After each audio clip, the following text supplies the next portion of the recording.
बेटी एक बार चल के लड़के को देख तो लो। मेरा दावा है कि लड़का तुम्हें बहुत पसंद आएगा। बाला बहुत अच्छा लड़का है।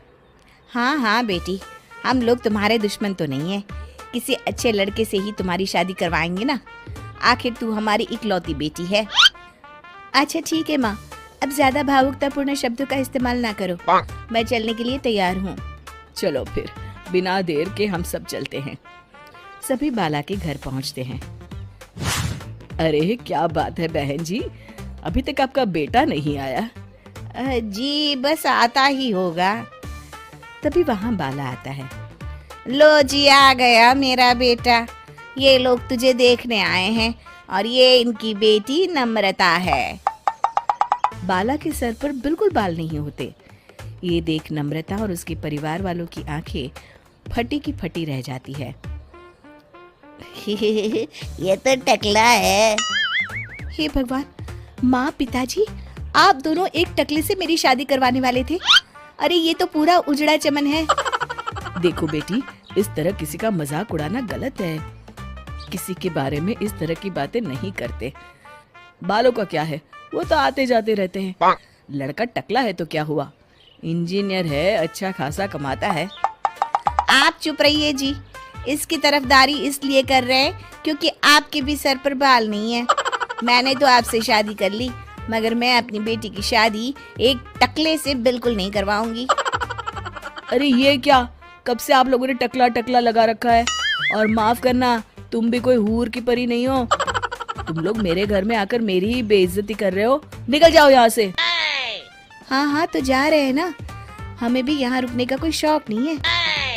नम्रता और उसके परिवार वाले उठकर वहाँ से जाने लगते हैं। तभी नम्रता का छोटा भाई जाते जाते कहता है, टकला, तेरा बाप टकला। और इस तरह बाला का रिश्ता टूट जाता है। फिर एक दिन सड़क के किनारे एक आदमी घूम घूम कर कंधी बेच रहा होता है। कंधी ले लो, कंधी, एक से बढ़िया एक कंघी ले लो, नए जमाने की कंघी ले लो। अरे भाई ये ले लो। घूमते घूमते वो बाला के पास पहुंच जाता है। अरे भाई साहब, कंधी लोगे क्या? ये लो। तभी उसकी नजर बाला के सर के ऊपर पड़ती है। अरे माफ करना भाई साहब, आप इसे लेकर क्या करोगे? आपके सर पर तो बाल ही नहीं है। आपका तो स्टेडियम पूरा खाली है। चलता हूँ, कंधी ले लो, कंधी ले लो। कंधी वाले की बातें सुनकर बाला को बुरा लगता है। उस समय बाला को ऐसा महसूस होता है कि उसके लिए दुनिया में सबसे कीमती कोई चीज अगर है तो वो सिर्फ बाल है। बाला सड़क पर चलते हुए लोगों के बाल बड़े गौर से दिखता है। चलते चलते बाला एक मंदिर के पास पहुंच जाता है। हे भगवान, तुमने ये मेरे साथ क्या किया? थोड़े से बाल अगर मुझे दे देते तो तुम्हारा क्या चला जाता? सारी दुनिया मेरा मजाक उड़ाती है।